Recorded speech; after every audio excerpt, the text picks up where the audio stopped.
Hi, this is Rachel Baxter. It is June 24th of 2023. In this video, I want to share new insight the Lord has been giving me as I've been studying astronomy and the stars, the planets, the things that are His. It's His creation, and He had a design for it from the beginning. And so last fall, I started a series on the timing of the tribulation and Great Tribulation periods. And today I will be kind of updating that. My thinking and understanding continues to evolve and getting clarity, and even looking at the issue of the timing of the tribulation a little bit differently than I did in the past. So the material I have put together is probably going to take a few videos. So I'll get started. In this one tonight, I want to start out by pointing our attention to an incredible planetary alignment that is going to happen very soon, and what it will mean for our country, what I believe it will mean, and what it will mean really for the world, for what's happening in the world, and the timing of the third seal being broken. So with that, I'll get started. So the first thing I want to do is just a little bit of review. In past videos, I've shared this. This is still pretty new information, and there's more to add to it. So if you're not familiar, Terry Bennett is a pastor, a leader of a ministry, Messengers of Shiloh, in Tennessee. And I just think very highly of Terry, listened to his messages for years and years. So to me, he has a lot of credibility, and I encourage you to seek him and his ministry, his teachings out for yourself. But I put a lot of stock in what he says and his experiences with the Lord, and always checking it against Scripture. So I believe that his heart is really pure before the Lord, and that he's sharing the things that he understands from the Lord, because that's the call in his life. And so last April, so over a year ago now, on April 2nd, it was just before Passover, Terry had a visitation from the angel Gabriel, and in that experience that he had, Gabriel pointed to the scripture from Revelation 5, the lamb with the book, the scroll being opened. And Gabriel said to Terry, this is happening right now. Jesus, the lamb, has taken the scroll and he's opening it. So then go ahead to the fall, and I shared this. And again, you can go seek this out for yourself, that on October 5th, which happened to be according to the fall feast of the Lord, according to God's calendar, the Day of Atonement, Yom Kippur. And so on that day, Gabriel came back and he pointed to the first seal. He said, the first seal has been opened. Period. So that happened in 2022. Okay. So then, newer information, what's happened, actually, while I was in Israel this past spring, so just a few months ago, this information came to me. So I've got the pictures there just showing that the first seal is the rider on the white horse. I believe first it's Jesus who comes to conquering and to conquer. And then, of course, the enemy always has a counterfeit of that, because that's all he can do is counterfeit. And then what happened on April 8th, which, according to my understanding of the timeline of Jesus' death, his burial in the tomb, his resurrection, the timing when Terry received this message would have been the timing nearly 2,000 years ago when Jesus came out of the grave. So that was the timing in the spring feasts of Passover. And so Terry said that Jesus himself, not Gabriel, but Jesus himself appeared to him leading a red horse that then charged at him, but Terry stood his ground. The red horse, representing the second seal, was released on Saturday, April 8th. So, according to Terry, and I personally believe it, you'll need to ask the Lord for yourself, the first and second seals of the book of Revelation have been opened. So, does that necessarily mean that the tribulation, a 7-year period, has begun? No, I would say no, it doesn't. Those things don't have to go exactly together. It does mean that we're living in a time when, if the seals are being opened, that's a very active thing that's happening. And the timing of the actual great tribulation at the midway point, the 3.5 years that's left on the face of the earth is approaching. And so what we know then, the first and second seals have been opened. The second seal is the seal of war. So the third seal is the next seal that will be opened at some point, according to God's calendar, God's timing, and Jesus' plans. And it is the seal of famine. So the question is, when could it be released? Will the Lord continue to keep the same pace, and would he open it in the fall? Potentially, perhaps. I want to share with you a different thinking that I have. So, if you haven't seen this video that I created, I think this one was specifically in this January, but I have different videos where I talk about this. This is important to me. I've had a handful of pretty profound, life-changing experiences. This is the couple here that are tied to this particular angel whose job it is to bring death. He's not a scary angel. He's an angel of the Lord. There was the peace when he came. I wasn't fearful of him. But 7 years ago, as of January 2023, I received this message. A year later, the same angel came back, a year and a few days, and showed me some other things. So I will go into that just briefly. But if you want to know more about that experience, you can go to this other video. But basically, what I've shared in the past is that leading up to 2020, I knew I'd felt in my spirit, I felt from the Lord as I spent time with him, that there was a shift in things happening on the earth. Did I know there was going to be a pandemic? No, I didn't. But I knew that January 16th, that there was the start of a shift in our planet. So at that time, there was something that was important that happened on January 9th and then January 16th. And so I felt like that was a confirmation. So I've really been warning since then. But I do believe that there will be something significant on an upcoming January 16th that without a shadow of a doubt, we can all say, yes, famine has begun. So the question is, what could cause famine in a day? Because the Lord, chose to send this messenger to me. He said, I am raising up the Josephs. The date the famine begins is January 16th.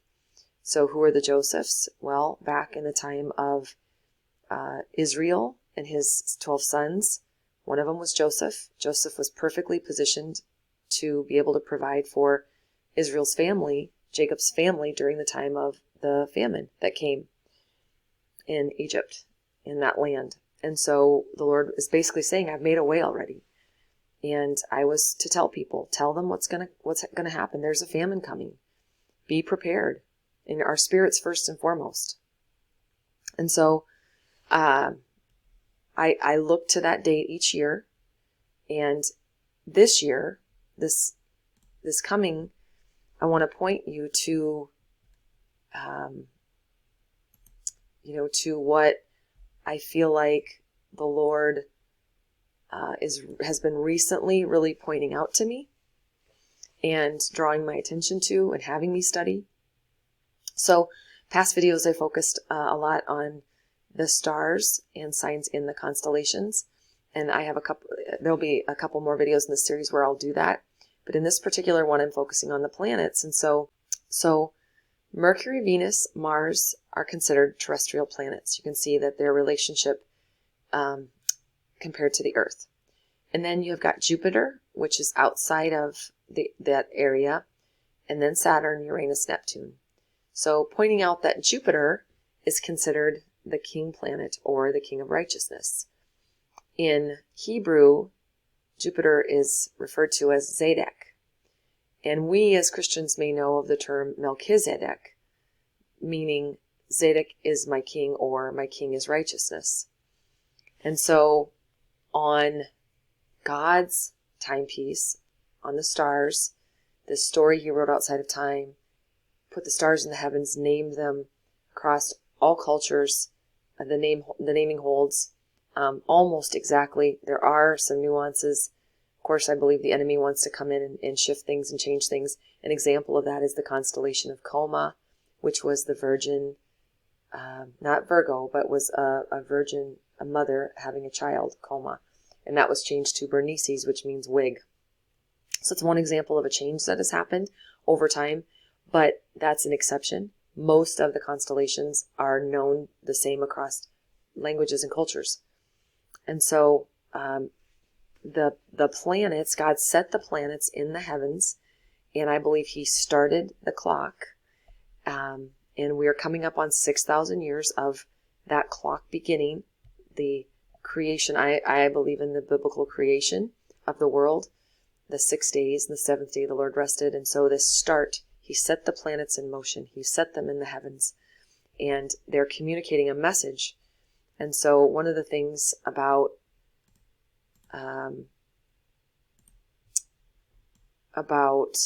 each of the planets is I want to cover what do the planets' names mean in Hebrew, in God's language, and so the language of his people, so that we wouldn't lose that. Okay, so the first I'll talk about is Saturn, which is basically the Shabbatai, or Sabbath, the Sabbath planet, the restful one, whose name is parallel to that of the Sabbath day, the seventh day, the day of rest. Embodies time itself. In the midst of time's passage, Saturn remains still and silent, drawing all endeavors to a close. And then I've already talked to you about Jupiter, which is Zedek. Then you've got Mars, or Ma'adim, meaning the red one. You've got the Sun, Chama, the hot one. You've got Venus, the sheep planet, the bright one, the bright planet. Mercury, the planet, since Mercury is the principle of planetary influence in and of itself. The mercurial principle is that of multiplorency. It embodies our means of adaptation. Wow, this is complex, huh? And represents the many facets of existence. It being deemed simply as the planet, Mercury is presented as a blank slate, an open-ended modality of being. Wow. And then the moon, the white one. Okay, very simple. Love the moon. All right, so just keeping that in mind. So when we look at the heavens, what I feel like the Lord's been teaching me about is look to see where the sun is in the constellations. It's marking time in that way, and where the planets are in relationship to the constellations. And then where are the planets themselves as they march through time across the heavens? Where are they in the constellations, and what's the story that they're telling? So I want us to go back to the August 21st, 2017 solar eclipse. So I was right here in Nebraska, and I got to experience that very strange event. And it's pretty incredible that just 7 years later, not even quite, we will have another one. This solar eclipse went like this. This solar eclipse will go up like this, because of the angle of our planet in relationship to the sun and the moon, and as it changes between the fall and the spring.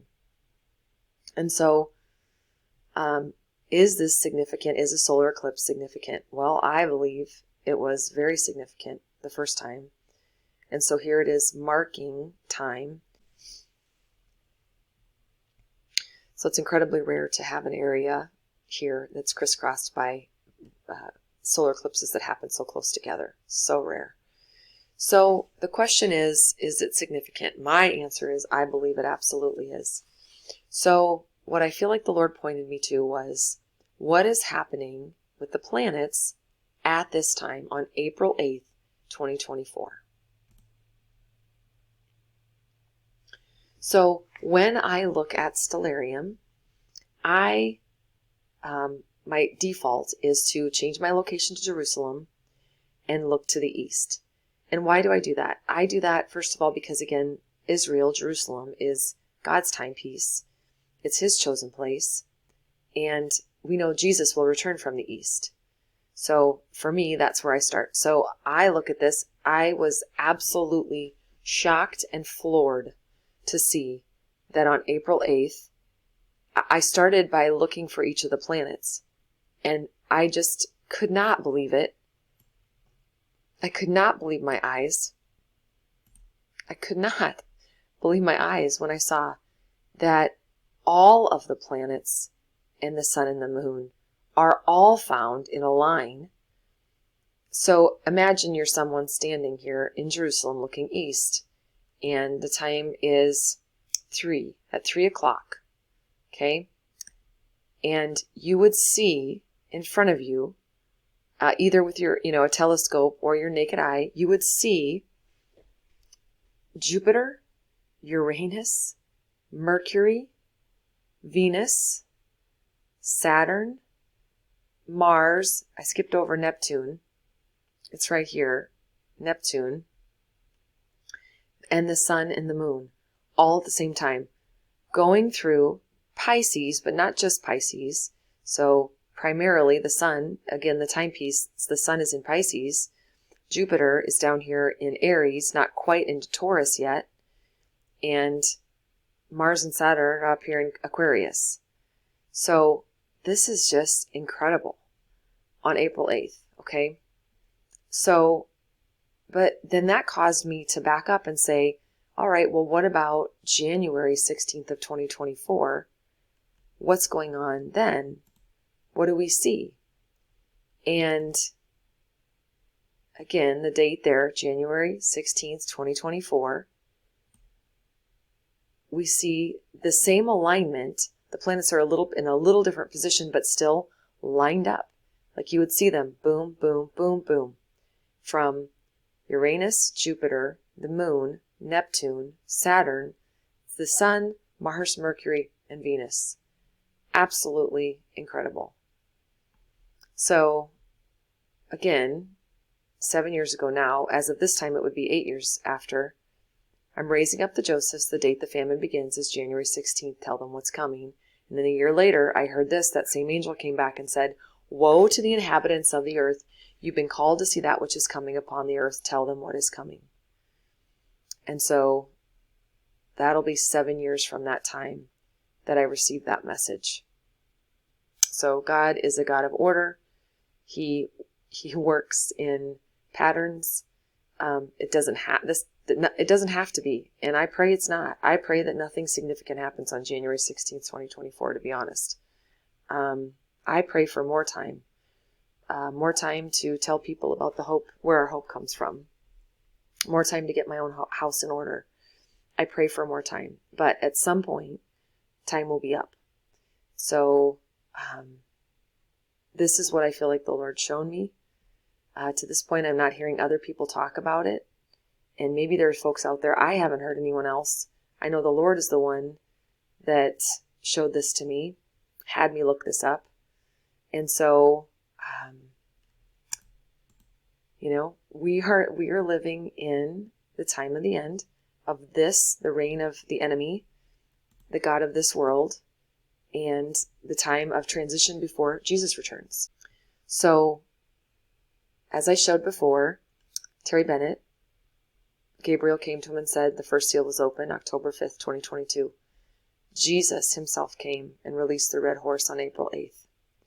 Could it be that on January 16th, famine, the famine the Lord's been talking to me about for 7+ years, the famine that would align, doesn't have to, the Lord didn't say in that experience, this is the third seal, but in the Bible, the famine, the primary famine is the third seal. And I don't want to speculate about what could cause that, a famine in a day, but, we all have imaginations. One of the pieces of data that I feel like I have is in that second experience with the angel, I had an open vision. So as I was waking up, an image came before me like it was being projected from a spotlight. It was of 2 coins, each with the silhouette of a face, like the look of the nickels, coming together from the left and to the right to meet in the middle, and then the shape of a V came down from the top to touch them. It wasn't just a V, but I immediately thought the V shape was like an upside-down pyramid. I didn't understand until I was fully awake that the pyramid represented the pyramid with the all-seeing eye that we see on the dollar bills, but turned upside down. So what could happen on January 16th to turn our currency or our economy upside down, causing a famine in our country, and not just our country, but I believe worldwide to some degree. We know that the eclipse, the Great American Eclipse, God chose for that to be over our country, America. In other videos, I talk about this, but my journey with the Lord the last 10 or so years, he showed me the significance of Israel, that Israel isn't just the Jews. It's not just the tribe of Judah. It's all 12 tribes. And I wrote a book about it, about the whole unraveling of the story of where did the country America come from, and not just our country, but the superpower at one time of Great Britain. And I believe that we're descendants, our inhabitants of our countries are descendants of Joseph, of Ephraim and Manasseh, and that the Bible says over and over and over again, in the time of the end, I will bring all my children back together, and we will come out of the countries we're living in. He says he will regather us out of the countries. So the Lord is using all the shaking that we're seeing going on around us. He's using all that shaking to prepare us to let go of this world, the things of this world, and to follow him. But it's going to be a choice, and we know his word says only a remnant will return. Only a remnant are going to choose to let go of everything of this world and trust him and follow him and be prepared to do that. I want to be one of those. That's my heart's cry. My prayer is to be one of those, and I pray that you are too. So this is what we know right now. Again, I see in part. This is my understanding. I'm just a person. This is just what the Lord's chosen to show me, and my best understanding, which continues to clarify.